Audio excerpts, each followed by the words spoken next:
Mga kwentong pambata. Ang super chef na prinsesa. Sa isang nalimutang panahon sa loob ng kadakilaan ng Villafleur, may isang prinsesang nagngangalang Sarah. Siya ay isang matalinong bata, minamahal at sinasamba ng lahat sa palasyo. Ngunit ang pinaka-special na bagay tungkol sa kanya ay ang kanyang pagmamahal sa pagluluto. Ang ganda nito! At ang sarap-sarap! Oo, alam ko. Sa totoo lang, nananaginip ng gising si Sarah tungkol sa pagkain buong araw. Nakakain ba ito? Kamahalan! At siya din ay laging nag-iisip ng mga recipe. Prinsesa, dapat mong gawin ang iyong mga takdang aralin tungkol sa buhay ng mga bubuyog. Tapos?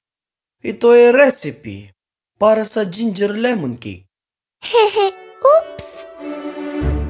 At malamang ay makikita lamang siya sa... Nasaan si Sarah? sa kusina. Sarah, nagluluto ka ng cookies? Hindi ito cookies, Ama. Ito ay mga coconut macaroons.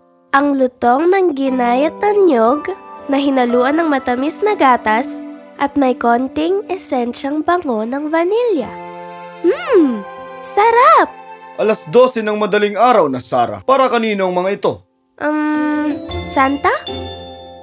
Si Sarah ay gumagawa ng eksperimento sa lahat ng pampalasa at sangkap na maaari niyang makuha. Layuning makamtan ang kahusayan ng mga ang lahat sa kanyang mga putahe. At sa paglipas ng panahon, siya ay lumaki na isang kahangahangang kusinera. Ang sarap! Siguro kailangan ko nang magretiro. Di pwede. Ikaw ang aking unang guro hanggang sa magpakailanman.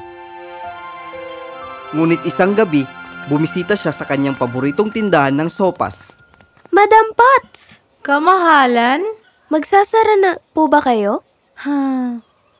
Oo, wala na akong pera para patakbuhin ang tindahan. Ang mga sangkap ay napakamahal na.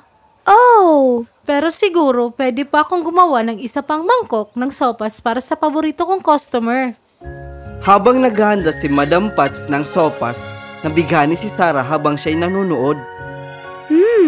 Ang amoy ng luya at mga pampalasa ay sobrang sariwa. Pati na rin ang maingat na paraan ng kanyang paghiwa ng mga gulay ay puno ng pagmamahal.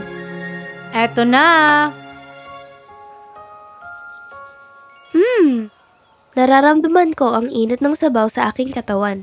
Sayang nga lang magsasara na po kayo. Hindi lang ako iha. Si Ginoong Buns, ang panadero, Binibining Berry Blossoms, ang may-ari ng tindahan ng tsaa, at si Chef Rigatoni, lahat sila ay magsasara na. Natakot si Sarah. Nung gabing yun, habang nasa kusina, ang isip niya ay litong-lito. Sa kakayahan mo, siguro kalimutan mo na ang corona at magsimula ka ng isang kainan. Yun nga! Yun ang aking gagawin. Ano? Di mo pwedeng talikuran ng corona. Oh, hindi ko iiwan ang aking corona. Pero sisimulan ko rin ang isang kainan. Kinabukasan, pumunta siya sa trabaho.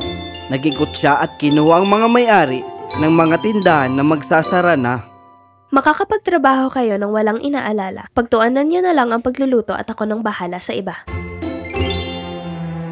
Di nagtagal, ang bago niyang kainan ay bukas na at dinadagsa ito ng mga tao. Ang sarap nito! Namiss ko ang sopas mo, Madam Potts. Oh, subukan mo ang tsaa ni Binibining Berry Blossom. Tiyak na marerelax ka. Tuwang-tuwa sila sa ating pagkain! Naging tanyag ang kainan at nakilala sa buong lugar. Isang araw, may pumasok na tila isang masungit na grupo. Paumanhin po. Oh! Naku po, pagpasensyahan niyo na sila. Hindi. Wala yun. Ang motto namin ay pagsilbihan ang lahat ng customer naming gwapo. Nagugutom. Magaling. Sige, chestnut soup yung sa akin.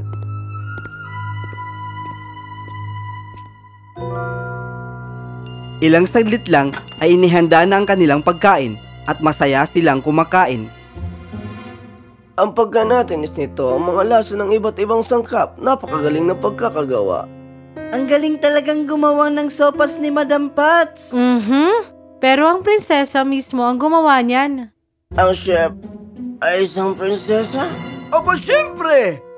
Ang punong chef ng magandang kainan na ito ay ang aming mahal na prinsesa Sarah ng Bella Flor. Oh, kung ganon, gusto ko siyang pasalamatan ng personal. Sinamahan siya sa kusina kung saan abala si Sarah. Ikaw ba si Prinsesa Sarah? Ako nga. Bakit? Anong may paglilingkod ko sa inyo? Pwede bang tumahimik ka? Kapag sumigaw ka, ang mga tauhan ko ay wawasakin ng nayong ito. At ang kainan mo, at ang lahat ng bagay na mahalaga sa'yo. Sino ka?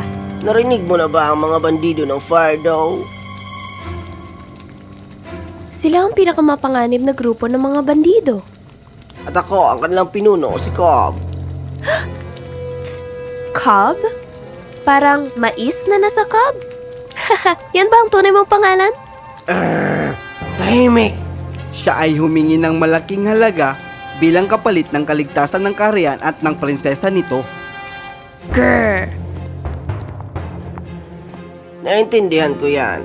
Prinsesa ng kaharian o hindi, malaking problema talaga para sa isang chef ang mawalan ng kainan. Magtiwala ka, isa ako dati. Dati kang chef? Hindi sa pagmamalaki pero isa sa magagaling. Anong gagawin mo, prinsesa? Mabilis na nag-isip si Sarah. Ayaw niyang malagay sa panganib ang lahat. Sige, papayag ako sa gusto mo. Kung matalo mo ako sa isang paligsahan ng pagluluto. Isang paligsahan sa pagluluto? Oo, kung manalo ako, iiwanan mo ang aking kaharian, magpakailanman. Hindi ko kailangan makinig sa'yo. Wala namang dangal sa mga magnanakaw. At paano ang dangal ng isang chef? Kung magaling ka, ang paligsahan ng pagluluto ay napakadali lang sa'yo. O baka nagsisinungaling ka lang at ikaw yung tipong di kayang magluto ng itlog. Sige, isang paligsahan ng pagluluto at wala na. Pero kapag nanalo ako, kukunin ko ang kainan mo, ang nayon at ang lahat ng gito na naisin ko. Di alam ng hari at ang mga tao sa kaharian ang kasunduan. Ayaw ni Sarah na matakot ang lahat. Siya'y nag-ensayo ng mabuti ng ilang araw.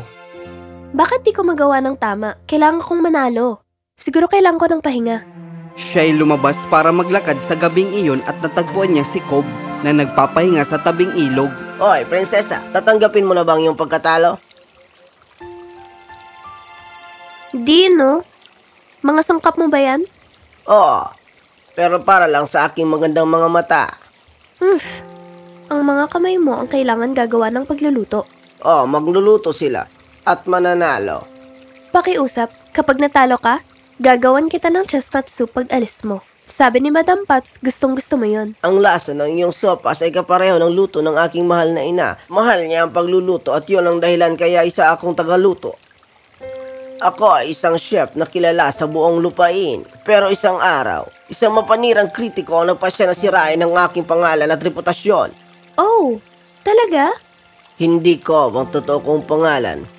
Ito'y Chris Water. Chef Cresswater? Narinig ko na ang tungkol sa'yo. Ang mga recipe mo ay primera klase.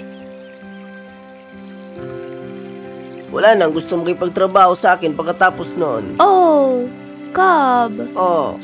Medyo uminit ang ulo sa mga sumunod na yugto. Kaya't ako'y lumhis ng ibang landas sa buhay. Pagnanakaw sa mga tao? Pagbabanta sa kanila? Yun nga. At ngayon, ipagpaumanhin mo. May paligsahan pa akong kailangan ipanalo. Hindi inaasahan ni Sarah na may ganitong bahagi si Cobb.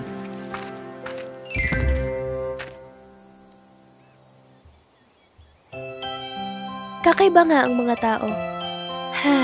Ako rin, may kaharian akong dapat iligtas. At dumating ang araw ng paligsahan. Ako ay nagsanay sa ilalim ng pinakamahusay na chef sa buong mundo. Swerte ka kung matalo mo ako. Titingnan natin. Nagsimula ang laban. Habang nagluluto si Sarah, tumitingin si Cobb. Anong uri ng simpleng putay kaya ang plano niyang gawin? Sibuyas, kamatis, pasok ng mga beans, mahusay. Sa wakas, natapos na ang oras upang manatiling patas, hindi alam ng mga hurado kung kaninong putahe ang pag-aari ng alinmang chef.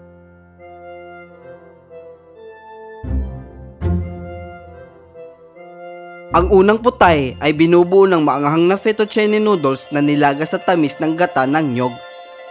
Tinikman ito ng mga hurado. Ang sarap! Ang sumunod na putahe ay polenta at beans na nasa makapal na creamy tomato sauce. Ito ay sobrang kahanga-hanga. Wow! Nang matikman na nila ang lahat, dumating na ang oras para sa mga resulta. Bumilis ang tibok ng puso ni Sarah. Sapat kaya ang kanyang putahe upang iligtas ang buong kaharian? Parehong napakasarap ng mga putahe. Gayunpaman, kaming lahat ay nagkasundo na ang putahe na binubuo ng polenta at beans ang nagwagi sa aming mga puso. Ano? Hindi! Ayos! Ang puso ni Sarah ay tumalon sa kasiyahan. Siya'y lumundag sa kasiyahan kasama ang mga tao. Ang kanyang putahe ang nagwagi sa laban. Ngunit si Cobb ay galit na galit. Sumigaw siya sa prinsesa. Paano nangyari ito? Nakita ko ang ginamit mo ay simpleng beans at polenta. Ang polenta ay mais na harina lamang. Siguradong nandaya ka. Nandaya? Ang aking putahe ay binubuo ng mataas na kalidad ng mga sangkap at ako ay nakilala sa iba't ibang bansa dahil dito. Bakit di mo tikman ang putahe ko bago ka manghusga ng nandaya ako? At si Cobb ay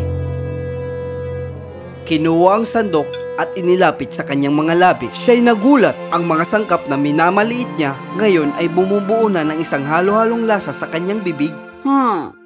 Ang tekstura, perpekto, malambot at masarap. At ang lasa. Paano mo nakuha ang ganong husay? Anong layunin mo sa paggawa ng iyong putahe? Siyempre, layunin kong manalo.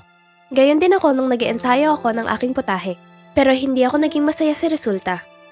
Naisip ko ang aking layunin bilang isang chef ay bigyan ng mga tao ng masustansyang pagkain. Pagkain na magbibigay sa kanila ng saya at kalusugan. Sa madaling salita, nagluluto ka ng may pagmamahal. Nakalimutan ko na kung paano iyon. Hay. Ang kasunduan ay kasunduan, prinsesa. Iiwan na namin ang inyong kaharian. Nararapat lang ito. Teka, paano kung tulungan kitang magtayo ng iyong kainan dito?